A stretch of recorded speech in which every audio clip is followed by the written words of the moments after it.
The coronavirus COVID-19 is talked about all over the news and social media, but for various reasons, governments, institutions, and healthcare professionals are limiting what the populace is informed about.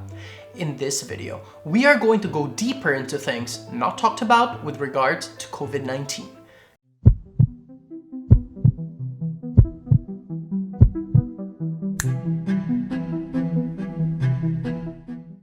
So hey y'all, Aman here, and you're watching Heart Limits, a channel that talks about everything heart-related. Now the COVID-19, as far as we know, has around a 10.5% death rate to those with cardiovascular disease, making it an important topic to those with heart problems. Just a disclaimer's notice, this is not to incite panic, but to help inform the public, alright? So let's do this. Fact number 1. As of April 2, 2020, according to Worldometer, there are around 1 million coronavirus cases worldwide. Around 53,000 people have died from it, and around 213,000 people have recovered from it. In those numbers, the United States has the most cases, followed by Italy, Spain, Germany, and then China. So given the numbers and what is listed, not talked about, number 1, case numbers accuracy. Are all countries worldwide really able to conduct tests? Are they really using the limited number of tests for people who really need them? And are the hospitals and governments holding onto the real numbers for various reasons in their favor? Well, truth be told, not all countries are medically advanced, of high capacity, and have enough staff.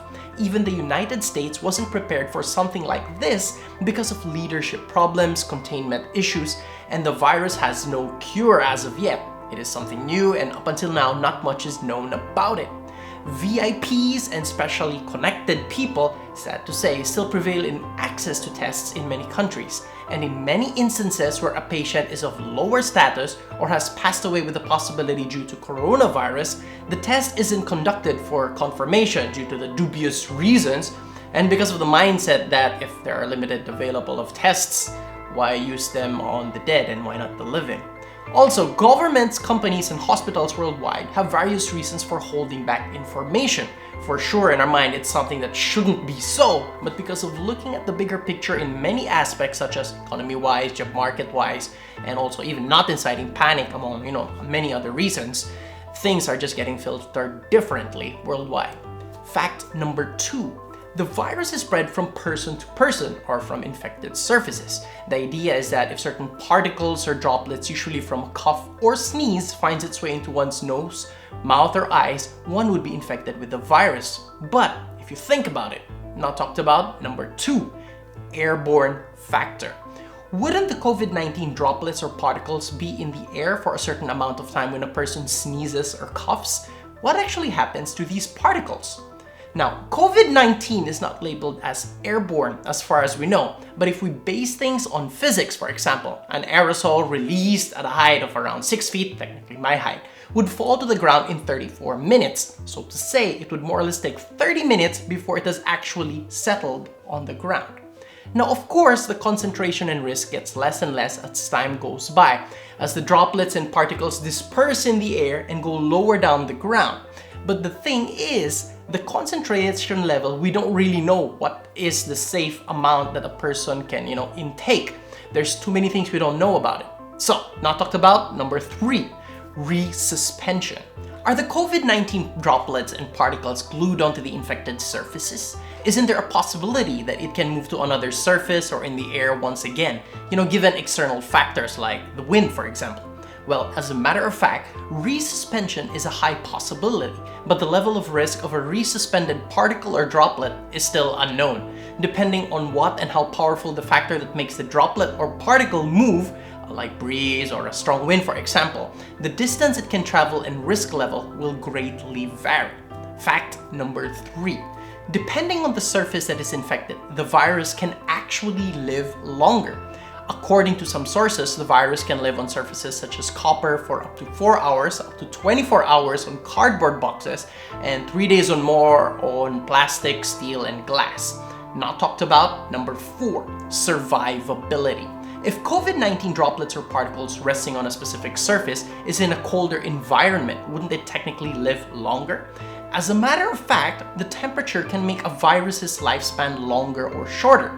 Our 3 days of a virus surviving on plastic, steel, and glass could reach even up to 9 days, for example.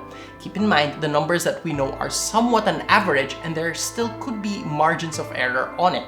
As a side note, if we talk about the virus actually dying out when the summer comes, this is still a big question and we still don't know the answer yet. A high possibility is that it wouldn't die out, and that is because as the years have passed, viruses, especially the newer ones, are more adaptive and resistant to higher temperatures, drugs, and even vaccines. Fact number 4. The older one is, one's risk of having severe symptoms and dying is higher. According to the World Health Organization, we are looking at numbers around 0.2% death rate for people aged 10 to 39, 0.4% death rate for people aged 40 to 49, 1.3% death rate for people aged 50 to 59, 3.6% death rate for people aged 60 to 69, 8% death rate for people aged 70 to 79, and 14.8% death rate for people aged 80 to 89. Not talked about number 5.